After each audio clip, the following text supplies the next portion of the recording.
그 골목에 애를 무릎을 꿇친 다음에 신발로 애 얼굴을 막 밟는 거예요. 응. 막 슬리퍼 날라가고 이걸로 막 분이 안 풀린다면서 막 쇠파이프 같은 걸 가져오라면서 시키는 거예요, 애들한테. 응. 그것도 그냥 보통 쇠파이프가 아니라 끝이 날카로운 거란 말이에요. 응. 그걸로 애 머리를 내리 찍으면서 그것도 엄청 세게 계속 그렇게 때리는 거예요. 그러면서 막 병 같은 걸 가지고 오라면서 그 애 머리에다 소주병을 내리치는 거예요. 응. 눈물에서도 피눈물 같은 게 나오는 거예요.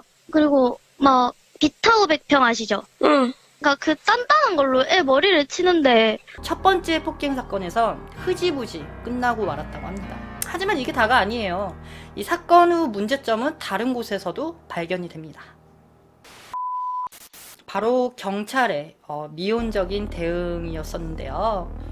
사실 제가 엑스파일 하면서 너무 경찰에 대한 너무 안 좋은 것만 다루는 게 아닌가 싶은데 이런 몇몇의 경찰들 때문에 사실 우리가 경찰에 대한 신뢰도가 많이 깨진 부분도 있잖아요.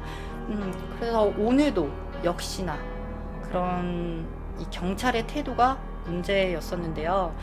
이 첫 번째 폭행 사건 때도 보면 아시겠죠. 그런데 두 번째 사건이 발생했던 때는 이제 A양이 폭행 당한 그날 SNS에 이 피투성이가 된 A양의 원본 사진이 여기저기 돌아다니는 걸 A양 어머니께서 보게 되십니다. 어머니께서 곧바로 경찰분께 막 찾아가서 저기요, 우리 딸 그 사진 자꾸 돌아다니는데 좀 이거 좀 막아주시면 안 될까요? 라고 부탁을 하셨는데 그의 경찰은 알겠어요 라고 말만 할 뿐 결과적으로 아무런 조치를 취하지 않았다고 합니다. 자, 결국 피투성이 된 이 A양의 사진만 일파만파 퍼져버렸고요.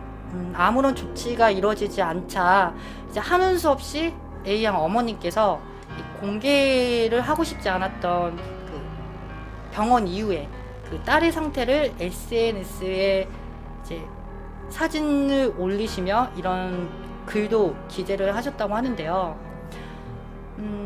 부모의 마음으로서는 굉장히 가슴이 찢어지는 일이었겠죠.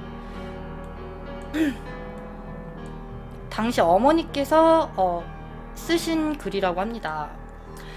제 딸이 두 번째 구타로 인해 애가 얼굴이 엉망이 됐어요. 이유는 5명에서 애를 때려 신고 들어간 거에 보복이라고 합니다. 그리고 마지막 노란 줄 보면 저 증거 자료 많아요. 음성 녹음도 있고 많이 안 다쳤단 말 하지 마세요. 이 부분은요, 이제 그 A양의 실명이 담겨 있어서 저렇게 바꾼 거고요. 여튼 어머니께서 눈물을 호소하시며 SNS에 기재하신 글입니다. 어머니께서는 많이 힘드셨을 텐데 제2의, 제3의 범죄를 막아주시기 위해 용기 내서 따님의 상태를 언론에 공개해 주셨었죠. 자, 이거 외에도 사건 당시 가해자 중 2명은 이 사건 날 밤 11시 50분경 이제 직접 경찰서에 연락해 자수를 했다고 합니다. 그런데 이 경찰이 미성년자라는 이유로 아무 조치 없이 가해 학생들을 귀가 조치를 시켰다고 하는데요. 자, 그리고 A양은 과다출혈로 이제 사망에 이를 수 있는 상황이었음에도 불구하고 경찰은 너무 미흡하게 이 사건을 축소시키려고 하는 그런 경향도 보여줬다고 합니다. 자, 만약에 여러분들이 이 피해 학생의 부모님이라면 이 사실을 알게 됐을 때 기분이 어떨 것 같나요? 자, 여튼 일을 하신 어머니께서는 이런 말씀을 하셨어요. 인터뷰 중에. 경찰이 이 사건을 얼마나 쉽게 생각하는지 알게 되었다라고요. 자, 계속해서 이어가자면은, 자, 제가 조금 더 확대해 보여드릴게요. 여기 글씨 보시면은 부산에는 부산 경찰이 있어 저는 할 일을 잃었습니다 라는 이 팻말과 함께 스파이더맨이 이렇게 웅크리고 있는 모습을 볼 수가 있는데요. 9월 5일 부산지방경찰청 공식 SNS에는 뜬금없이 이런 사진이 기재됐다고 합니다. 무슨 이유에서 올렸던 건지는 알 수는 없지만 이 보고 계신 사진은 현재 삭제가 된 걸로 알고 있어요. 자, 자, 당시 이 사진이 올라왔을 때 이것을 본 네티즌들은 경악을 금치 못하고 이제 장문의 댓글들을 달았었는데요. 제가 2개 정도 읽어 드릴게요. 자, 먼저 신 씨의 댓글 내용을 보자면, 폭행 사건으로 전치 2주 진단을 받았는데 보복 폭행이 일어나서 피투성이 될 때까지 아무런 조치도 하지 않았을 뿐더러 미성년자에다가 자수했다고 훈방까지 하는 건 무슨 경우냐? 라며 이제 이러다가 그 학생들이 피해자에게 더 심한 짓을 해서 고귀한 목숨 하나가 사라져야 그제야 움직일 생각이냐? SNS 하면서 소통이나 일 처리에 관한 내용은 없고 순 홍보만 있는 것 같다라고 강하게 꼬집어 주셨고요. 자, 2번째 박 씨의 댓글 내용을 보자면, 부산 경찰 페이지 좋게 봤는데 여중생 폭행 사건에 대해서는 아무런 글도 반응도 없다. 처음도 아니고 2번째 폭행 사건인데 홍보질 할 시간에 수사 좀 똑바로 해주시지. 이건 뭐 무서워서 살겠나? 라며 강하게 비판하셨습니다. 자, 그리고 현 사건을 접한 연예인 이 황찬성 씨께서도 자신의 SNS에 이번 사건과 소년법에 있어 아주 따끔한 일침을 놓기도 하셨죠.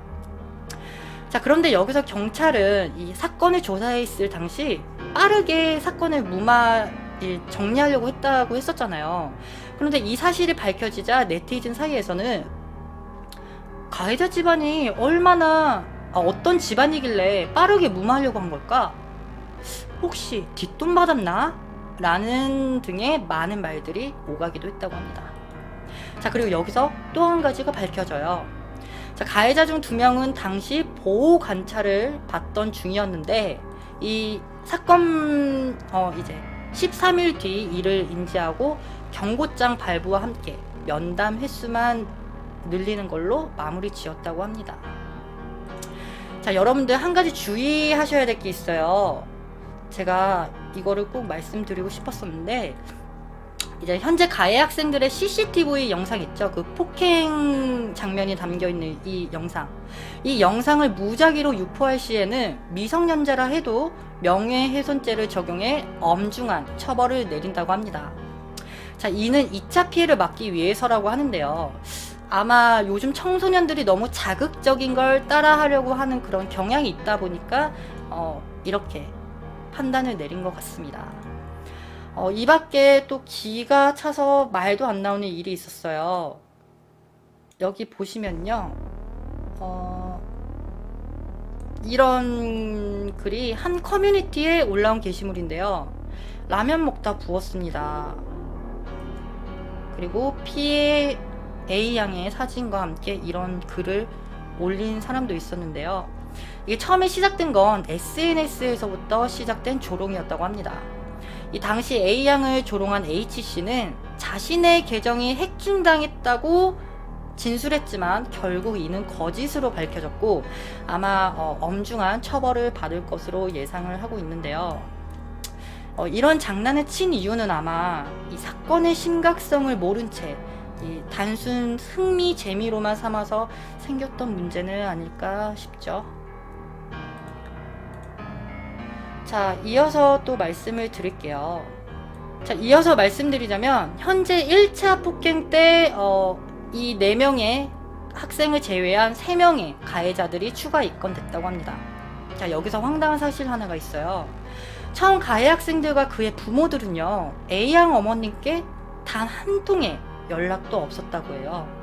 이에 A양 어머니께서는 이제 상황의 심각성을 가해 학생들 부모님이 좀 아시길 바래서 그 가해 학생 중 한 명의 부모에게 이제 피투성이가 된 자신의 딸 사진을 보냈지만 결국 답장은 오지 않았다고 합니다. 자, 하지만 이후 사건의 심각성이 빠르게 확산되고 이제 가해 학생들의 신상이 무작위로 공개가 되자 그제서야 연락 딱 한 가해 학생 한 명의 부모에게서 연락이 왔다고 하는데요. 이 밖에 폭행 장면이 담긴 CCTV를 공개하지 못하게 압력도 넣었다고 해요. 그리고 아이들이 만 14세 미만이라며 신변 보호도 해달라고 전했다고 합니다.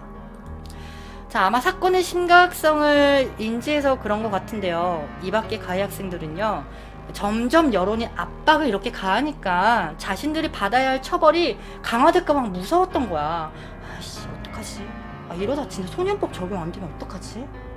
이런 생각을 한 거지. 아마 그런 생각 때문에 뒤늦게서야 사과글을 올린 것 같다고 이렇게 네티즌들이 말을 하고 있는데요. 또 가해 학생 중 누군지 모르지만 이런 말을 했다고 해요. 야! 우리 엄마 돈 많아. 괜찮아. 합의하면 돼. 아, 우리 엄마 돈도 많은데 합의로 끝내지 뭐. 자, A양 어머니께서는 이 사실을 접하시고 정말 기가 안 찰 수가 없었다고 해요. 그리고 절대로 용서할 수 없다라는 말씀과 함께 합의는 추워도 없을 거라고 의사를 밝히셨죠. 자, 그리고 좀 아까 알려드린 이 녹취록을 포함한 많은 증거들을 현재 갖고 계시다고 합니다. 현재 가해자 2명에게 구속영장을 발부한 상태고 청구했고요. 이외 다른 가해 학생들은 추가 조사를 받을 계획이라고 합니다. 자, 여기서 새로운 사실 하나가 밝혀졌어요. 당시 이제 2차 폭행 때 이 가해 학생들이 굉장히 치밀했다는 점인데요. 이거 들으면 여러분들 굉장히 황당하실 건데, 그 A양을 폭행한 이 가해 학생들이 폭행을 한 뒤에 이 구급차 주민에 의해서 발견이 됐다고 했잖아요. 그런데 이때 경찰차와 구급차가 왔을 때 이들은요, 집에 가 있는 상태가 아니었다고 해요. 이 가해 학생들은 무슨 일 났나 하며 구경꾼 행세를 하며 주위를 계속 서성거렸다고 합니다. 이렇게까지 할 정도면 거의 범죄자 저리 가라 수준인 거죠. 자, 여기서 이목이 집중되는 게 있어요. 바로 법의 심판인데요. 만약에 이 가해 학생들이 이 가정법원으로 옮겨지게 되면 이 가해 학생들은 소년법 적용에 의해 소년원에서 2년간 복역하고 빨간 줄 하나 없이 편히 지낼 수 있다고 합니다. 그런데 형사법정으로 옮겨지게 될 시에는 소년 교도소에 있다가 만 23세가 지나면 성인 교도소로 이렇게 옮기게 된다고 하는데요. 이 밖에 가해자 중 일부는 분노 조절 장애와 함께 이제 약물 치료 중이라는 친구도 있다고 해요. 결과적으로 그게 사실이든 아니든 범죄는 범죄죠.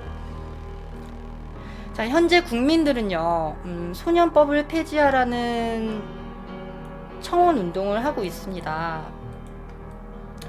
자, 지금 앞으로의 문제점과 걱정이 되는 건요, 가해 학생들은 A양과 어머님께서 경찰에 신고했다는 이유만으로 A양을 피투성으로 만들었는데, 현 소년법 적용으로 인해서 아이들이 만약 처벌을 받는다고 해도 소년원을 다녀오게 된다면 2차 피해가 있을 가능성이 크지 않을까라는 이런 문제점이 지금 나오고 있는데요.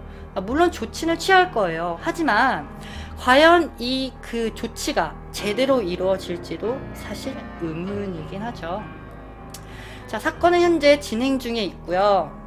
부디 하루빨리 좋은 단비 같은 소식이 전해졌으면 하는 바람이 있습니다. 자, 다음은 강릉 여고생 폭행 사건을 말씀드릴 텐데요. 이건 이 다음 영상에서 확인하실게요.